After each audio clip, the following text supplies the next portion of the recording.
It's the end of another trading week, and what a week it has been. FX Pro's Simon Smith joins me direct from London now to talk us through some of the big market-moving events of the week. Simon, newswires have opened this morning with positive reports that the US government is moving towards at least a temporary deal on the debt ceiling. Big banks had been starting to make contingency plans for a US default, but in your view, what could the knock-on impact be of the impasse? I think you have to look both at the short-term and the long-term impacts.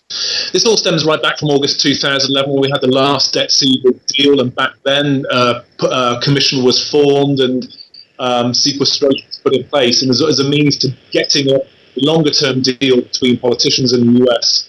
Otherwise, the swindle would hit.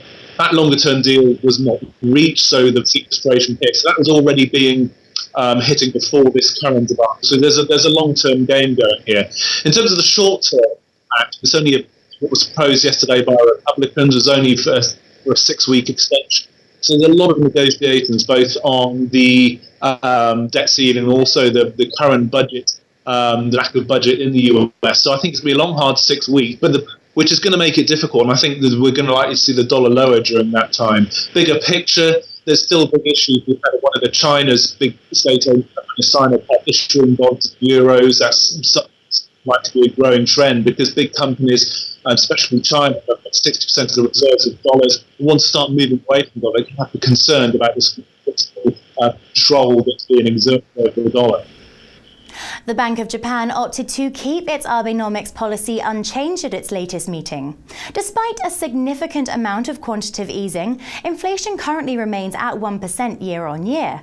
While the BOJ currently sees no need to expand its stimulus policy, is further QE an inevitability if inflation is to hit that 2% target? I don't know if it is inevitable. You have to remember that pretty much most of the last 20 years, Japan has had near zero rates or as well as quantitative easing. So they've really thrown the kitchen sink. And that was the case back in earlier in the year when they announced this policy. It was far bigger than anyone expected at the time, the doubling of the monetary base over 18 months and the other measures combined. So they really were throwing everything at it. So in terms of more quantitative easing, I doubt the effectiveness of it. And I think the focus is really on the structural reform side, so getting the Japanese economy working, getting over some of these fiscal changes as well to overcome the consumption tax. So I'm not convinced that actually even more QE would actually be that effective. Focus much more on the structural reforms that the government needs to enact. Hopping over to Europe now, and Eurozone casualty Greece received a boost this week with comments that the economy could return to growth next year. However, the IMF does not seem so sure, with comments that indicate Greece, Ireland, Portugal and Spain remain a concern. Which side of this fence does your Eurozone outlook fall?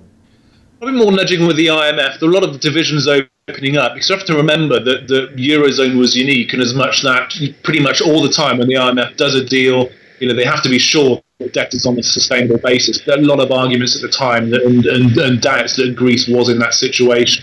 So the Greece economy has I think, fallen nearly over 20% since the peak in April. It's been in recession for more than 2 years now.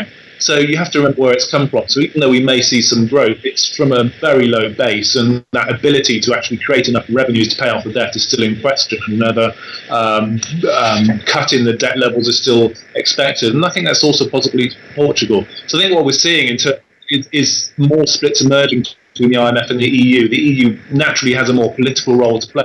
But the bottom line is that the Eurozone was unique in as much that the usual ways out in terms of inflation, devaluation of the currency or default at the beginning were not there and not probably done in the way that was optimal. So I think it's still a long time and like to see more years of really low growth from those countries and still possible from Greece and maybe from others such as primarily Portugal.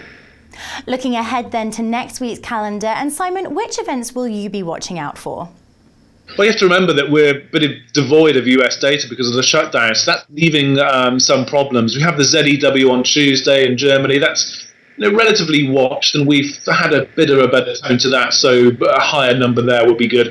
I think data in China, we have that sort of slew of China data on Friday. We have GDP and the IP numbers, and so I think that again is in focus. Softer numbers there would be undermining the Aussie, which has naturally been quite strongly aligned to what's going on in China.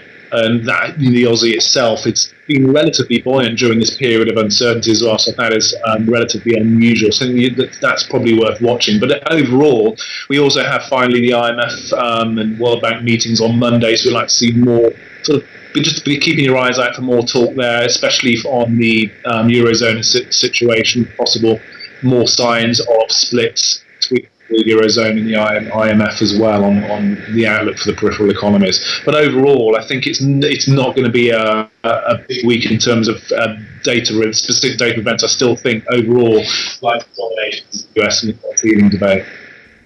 Simon, thanks so much for your comments. Want to catch up on some of the events discussed today? Then click back to the Dukascopy TV site for all of these interviews and more. From me though, it's goodbye for now.